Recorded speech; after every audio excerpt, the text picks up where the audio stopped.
کائنات میں کوئی اتنی شدت سے کسی کا انتظار نہیں کرتا کہ جتنا اللہ اپنے بندے کی توبہ کا کرتا ہے۔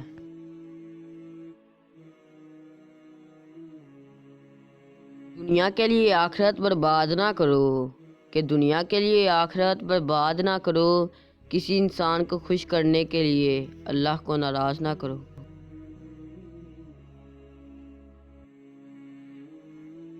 نشانے سجدہ سجا کر بہت غرور نہ کر کہ نشانے سجدہ سجا کر بہت غرور نہ کر، وہ نیتوں سے نتیجے نکال لیتا ہے۔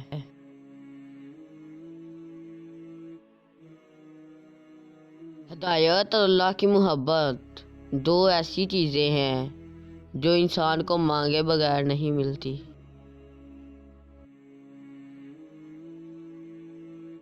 قرآن کہتا ہے تمہاری قبر میں تمہارے ساتھ ہوں گا، کہ قرآن کہتا ہے میں تمہاری قبر میں تمہارے ساتھ ہوں گا، مجھے پڑھتے رہو میں تمہارا حق ادا کروں گا۔